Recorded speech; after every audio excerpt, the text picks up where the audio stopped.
ഒരു അത്ഭുതം സംഭവിക്കുന്നത് നമുക്ക് ഒരു അനുഗ്രഹമാണെങ്കിലും ഈ അത്ഭുതം ഈസ് ഈക്വൽ ടു അനുഗ്രഹം എന്ന് പറഞ്ഞ് അതിനെ നിർത്താൻ നമുക്ക് ഒക്കത്തില്ല. ഇത് രണ്ടും രണ്ടാ. എന്താണ് അനുഗ്രഹം?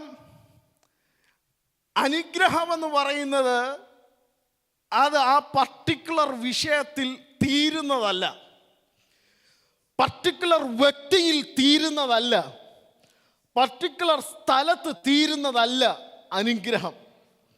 എന്നാൽ ഒരു മിറാക്കിൾ സംഭവിച്ചു. മിറാക്കിൾ ആ പർട്ടിക്കുലർ സ്ഥലത്ത്, പർട്ടിക്കുലർ അവസ്ഥയ്ക്ക്, പർട്ടിക്കുലർ വ്യക്തിയിൽ അത് സംഭവിച്ച് തീരുന്നതാണ്. സ്തോത്രം. ഇന്ന് പകൽ അത്ഭുതത്തിൻ്റെ പുറകിലല്ല, സാക്ഷാൽ അനുഗ്രഹമായവൻ്റെ പുറകിലാണ് നമ്മൾ. ആമേൻ.